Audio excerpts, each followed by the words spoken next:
প্রত্যেকটা বাঙালিরই কিন্তু বিকাল হলে একটু চপ মুড়ির কথা কিন্তু মনে পড়েই যায়। আমাদের তো অ্যাটলিস্ট খুবই মনে পড়ে বিকালবেলা মনে হয় একটু চপের সঙ্গে যদি মুড়ি পেতাম। তো বাইরের চপ তো অ্যাজ ইউজুয়াল সবসময় খাওয়া যায় না, যেহেতু খুব আনহেলদি থাকে। তো বাড়িতেই যদি এরকম বাড়িতে বানিয়ে নেওয়া যায় তাহলে ব্যাপারটা কেমন হয়? আমার মনে হয় ভীষণই ভালো হয়। আমার ঘরে ডিম আর আলু সেদ্ধ করা ছিল আর কি, ডিমের ঝোল রান্না করব। তো মনে হলো ডিমের ঝোল তো সবসময় খাই, আজকে সন্ধ্যাবেলা খুব ভাজাভুজি খেতে ইচ্ছা করছে। সেই কথা ভেবেই তাহলে ভাবলাম তাহলে ডিমের চপ বানিয়ে ফেলি। ডিমের চপ তো দোকান থেকে আমরা নর্মালি কিনে খেতেই পারি, তবু বাড়িতে বানিয়ে খাওয়ার মধ্যে না একটা আলাদা মজাই আছে, চপ টপ আর কি। তো আলুটাকে আমি ভালোভাবে আর কি গ্রেট করে নিলাম, আলুটাকে একদম ফাইন আর কি সেদ্ধ করা ছিল। তো ডিমটাকে এবার ছুলে নিচ্ছি। ডিমটা আমি হার্ড বয়েলই করেছিলাম, যেহেতু আমি ঝোল বানাবো। আর তোমরা কিন্তু অবশ্যই হার্ড বয়েল করে নেবে, নাহলে কিন্তু ডিমগুলো ভেঙে যেতে পারে আর কি। তো ডিমগুলোকে আমি এবার আলতো হাতে পিস করে নেব। এটা কিন্তু বেশি আর কি জোর দিলে তাহলে কিন্তু এই ডিম থেকে কুসুমটা বেরিয়ে আসতে পারে। একদম আস্তে আস্তে ডিমের আর কি ফালি করে নিতে হবে। এখানে তোমরা চাইলে 4 ফালিও করতে পারো, কিন্তু আমরা এখানে 2 ফালি করে নিলাম।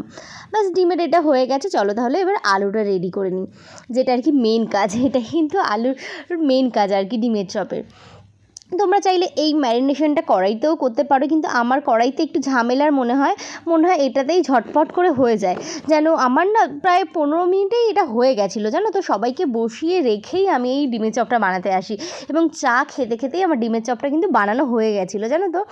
একটু পেঁয়াজ কুচি দিলাম, একটু নুন, একটু গোলমরিচ গুঁড়ো, একটু চাট মশলা, আর দিয়ে দিলাম একটু জিরে গুঁড়ো, একটু ধনে গুঁড়ো, একটু লঙ্কার গুঁড়ো। বাস এই সামান্য আর কি এই মশলাগুলো দিয়ে দিলাম। তো প্রথমে চামচ দিয়ে চেষ্টা করছিলাম, আমাদের বাঙালিদের তো আবার হাত দিয়ে না মাখলে হয় না, তো হাত দিয়ে ভালো করে চেপে চেপে ভালো করে ম্যাশ করে নিলাম আর কি, মেখে নিলাম। তারপর একটা ব্যাটার বানিয়ে নিচ্ছি। এখানে একটু ময়দা নিয়ে নিয়েছিলাম, দিয়ে দিলাম একটু লবণ, একটু হলুদ গুঁড়ো, বাস আর কিছু না। চাইলে একটু লঙ্কার গুঁড়োও দিতে পারো, যারা আর কি প্রচণ্ড ঝাল খেতে ভালোবাসো, ঝাল প্রেমীদের জন্য। তো আমি আলুর মধ্যে অনেকটাই ঝাল দিয়েছিলাম, এটার মধ্যে তার জন্য এক্সট্রা ঝাল দিলাম না। ভালো করে একটা ব্যাটার তৈরি করে নিলাম। থিকনেসটাও তোমরা দেখে নিলে। কড়াইতে সামান্য একটু তেল দিলাম, খুব একটা বেশি কিন্তু নয়, একদমই অল্প। একটু গোটা জিরে ফোড়ন দিয়ে দিলাম। বাস এবার আলুটাকে একটু ভাজা ভাজা করে নিতে হবে। এই ভাজা ভাজাটা তুমি আর কি ডাইরেক্ট তোমরা কড়াইতেও করতে পারো, পেঁয়াজ ফোড়ন দিয়ে, জিরে দিয়ে, তার মধ্যে কাঁচা লঙ্কা, আদা বাটা এসব দিয়ে আর কি মশলা দিয়েও করতে পারো, কিন্তু আমার মনে হয় এটা আর কি সহজ প্রসেস। তো এটা নর্মালি দেখতে পাচ্ছ কালারটা চেঞ্জ হয়ে গেছে, পুরোপুরি ভাজা হয়ে গেছিলো। তোমরা চাইলে ডিমটাকে পুরোটা কভার করতে পারো, কিন্তু আমাদের বাড়িতে না আলু না কেউ খেতে চায় না, ওর জন্য আমি আলুটাকে যতটা সম্ভব কম করে দেওয়ার চেষ্টা করলাম। আলুটা যেহেতু খাওয়াটা অতটা ভালোও নয়, চপের মধ্যে একটু খাওয়াই যায়, তবুও না বেশি হলে কেউ খেতে চায় না, ওর জন্য আলুটা আমি একটু কম কম দেওয়ার চেষ্টা করছিলাম। তোমরা তোমাদের পরিমাণ মতন আলু দিয়ে বানিয়ে নেবে আর কি। তো এটা আমার কোডিং করা হয়ে গেল। এই কোডিং করতেই যতটুকু সময় লাগে। আজকে আমার বরকে পাঠিয়েছিলাম বাজারে একটু ব্রেড আনার জন্য, যে আমি বাড়িতেই ব্রেড ক্র্যাম্পস বানিয়ে নেব। তো দোকানদার এটা দিয়ে দিয়েছে বিস্কুটের গুঁড়ো। আমি আনার পরে দেখছি দোকান থেকে বলেছে ব্রেড ক্র্যাম্পসই, ও তো আর দেখেনি খেয়াল করে। আমি আনার পরে দেখলাম এটা বিস্কুটের গুঁড়ো। তো ভাবলাম এটা যখন এনেছো, পয়সা দিয়েই তো কিনে এনেছো, চলো তাহলে এটা দিয়েই বানিয়ে নিই। কিন্তু এটা দিয়ে মন্দ হয়নি খেতে, জানো তো, ভালোই হয়েছিল বেশ খেতে। বাস ডিমগুলোকে আমি ডাবল কোটিং করে নেবো। ডাবল কোটিং করে নিলে না যে আলু আমি বেশি দিইনি সেটা না বোঝাই যায় না। আর যদি ডাবল কোটিং না করো তাহলে ডিমের গায়ের থেকে কোটিংটা একটু আর কি ছাড়িয়ে যেতে পারে, যেহেতু আমি বেশি পরিমাণে আলুটা দিইনি। তোমরাও কিন্তু আলু একদম বেশি খেও না, আলু কিন্তু বেশি খাওয়া একদমই ভালো নয়।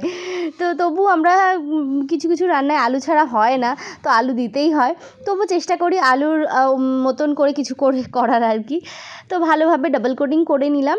বাস এবার এরকমভাবেই প্রত্যেকটা ডিম কোডিংটা আগে করে নেব। কোডিংটা করে নিলে না অনেক সুবিধা হয়, ভাজতে ভাজতে মানে কোডিংটা করলে অনেক লেট হয়ে যায়।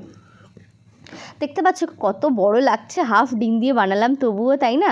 বেশ কিন্তু বড় সাইজের হয়েছে। দোকানে কিনতে গেলে এটা 15 টাকার নিচে পাওয়াই যাবে না। তো বাড়িতে আমি 4টে ডিম দিয়ে দেখো এতগুলো চপ বানিয়ে নিলাম, মানে টাকারও সেভিংস হলো আর শরীরেরও সেভিংস হলো, এরকমই ব্যাপার। বড়দের তো আর বেশি বউদের সাথে কথা বলার সময় থাকে না, বউদের একটু বড়দের খুশি করার জন্য অনেক কিছুই করতে হয় না, কি আর করা যাবে। তো ডিমগুলোকে দেখো একদম ডিমের চপ চপগুলোকে এদিক ওদিক করে ভেজে নিচ্ছি, পুরো মনে হচ্ছে না গোটা গোটা ডিম। আমার কিন্তু দেখে বেশ লোভ লাগছিল জানো তো। আমি এদিকে আগেই আর কি রিফাইন তেল গরমে বসিয়ে দিয়েছিলাম, এরকম লাল লাল করে ডিমের চপগুলো ভেজে নিলাম। চলো এবারে খাওয়ার অপেক্ষা, আমার তো ভাজতে ভাজতেই মনে হচ্ছে আমি কখন একটা ডিমের চপ খাবো। আমার না ডিমের চপ খেতে ভীষণ ভালো লাগে, কিন্তু এই কল্যাণীতে কোথাও ডিমের চপ বানাই না, বা আমি খবরটা আর কি জানি না।